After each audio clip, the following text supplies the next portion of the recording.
Hi, my name is Mark Slater. I'm an avid board gamer with a visual impairment. Several years ago, I had a retinal detachment in my right eye, and as a result, I can see long and medium distances fine, but I can't read with this eye. So when I look at a game board, my left eye can pick up all the detail, but my right eye can't. Fortunately, I have friends who know this, so we make accommodations, and I've learned some strategies that help me play board games successfully. But there are some games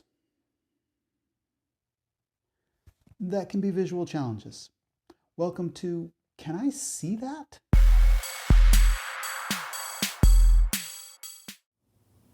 Tang Garden is a gorgeously produced game for 1 to 4 players that says it takes about 45 minutes, but my group of 4 played in about 90. I'd consider it to be a light to middleweight Euro game with nice tactical decisions and some good player interaction. You play as engineers in the Tang Dynasty who build/explore a garden by laying tiles, putting down decorations, and sending out people to explore and appreciate the wonderful beauty of what you have built. On your turn, you can do one of two things. You can look at the tiles that are available, pick one, and put it out on the board. You have to make sure that edges match. Or you can pick cards from the decorations deck. These give you options. You'll pick a number of cards, pick one, and then put it out on the board. These decorations range from little tiny pieces of cardboard that stand for things like flowers and fish and birds, or big pieces of cardboard like bridges and trees and pavilions. Decorations always have the potential to score you points. When you match up tiles, you can advance on these tracks on your personal board. So for example, if I match up water, I can move here.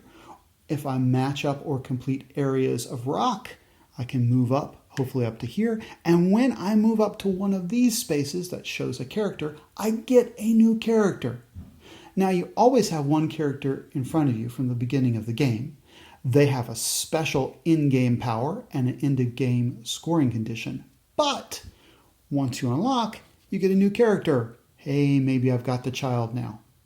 Now, you're never allowed to have more than one character in front of you. So as soon as you get a second one, you have to decide which one of these characters is going to move out to the garden. When you place a character, you need to take note of which direction she is facing. Our sword dancer is facing this tree. She will score points for everything she sees in that direction. The tree, the pavilion off in the distance, and then potentially the landscape tiles that are on this side of the board. So why is Tang Garden visually challenging? Let's talk tiles. When you lay tiles, tiles need to match. The green is easy to match. The blue pops off the board, wonderful. The brown is easy to see. I just wish it matched the cube you were using on your personal board. But the difficult thing to see are the paths. You can see on the left and the right here these small strips of gray stones. When you match up paths, fantastic. You get a coin, which is a victory point. But these do not pop off the board. I really wish these were a bright white. So here's the thing. I want to put down the tile. For a number of reasons, I want to put it right there. Can you see what's on the edges? Maybe, yeah. Can you see it now? Okay. Can you see it now? Oh, I don't know. Can you see it now? No. Which means that, which means that this is a hover over game. You have to be standing above the board or asking your friends, what's on that tile over there? If these decorations were half the size, that wouldn't be the issue. But as it is, you've got some visual problems. But that's not the big issue with Tang Garden. That's not what makes it a real struggle at times. To talk about what makes it a struggle, I need to talk about landscape tiles. If you place a tile in one of these locations where you've got these nice white chunky tokens, what you're able to do is put in a landscape tile. You choose one from the supply and slot it in any open spot around the board. You can end up with lots of landscapes, small in front and large in back. So, why do you care? Well, each landscape tile has these icons on them, although we'll get back to that term icon in just a minute. And many characters have in-game scoring conditions that depend on seeing those icons. So if I'm playing with a child, for example, I want to make sure when I put my child on the board that he or she sees these icons, like this one here. So here's the problem. You want to put a character out on the board. You want them facing icons that correspond to them. Can you see the icons over here? Maybe, kind of, sort of. On the small ones? Yeah, maybe. Can you see the icons on this one right here? Well, yeah, because it's on the back right there, so you can see those. Can you see the icons on the small ones in front? Can you even see the small ones in front? Or the ones up here? No, you can't. So here's the problem. This isn't just a hover over game.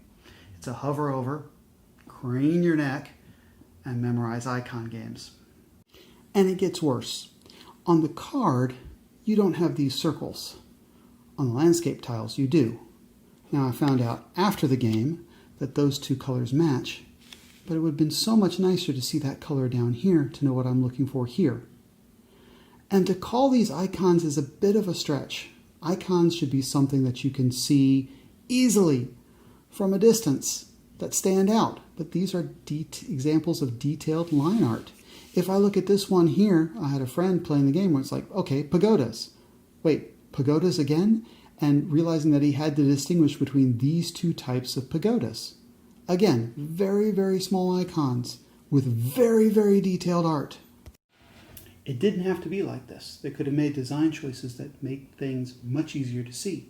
For example, instead of having landscape tiles where the large ones block the small ones, imagine a row of tombstones. Small, large, small, large, small, where everything is visible. Or take these and put borders around them, or make the icons larger. I'm guessing some of the things that would have helped make the game more visually readable: smaller decorations, more cats, better icons, are things that conflicted with the goal of making this game have a fabulous table presence. It's gorgeous to look at. And oh my goodness, I want to give kudos to a game that focuses this much on visual splendor, when so often in this hobby we have been okay with basically functional visual design. But this is a game that asks you to lay tiles and think about things spatially while blocking what's on those tiles. And this is a game that asks you to score points based on in-game conditions that rely on really tiny icons. And for those two reasons, it's quite a bit of a visual challenge at times. Would I play this again? Absolutely. I had a lot of fun. There's a lot of interaction, and again, it's a lot of fun bits to play with. But if you have a visual impairment, you might want to think seriously before giving this a try. So this is the part of the video where I probably ask, hey, like and subscribe, but this is the only one of these I've done, so that might be a little bit difficult. Thanks to my friend David for providing me with a copy of the game, and if I can make this work, check out these channels. They're really good.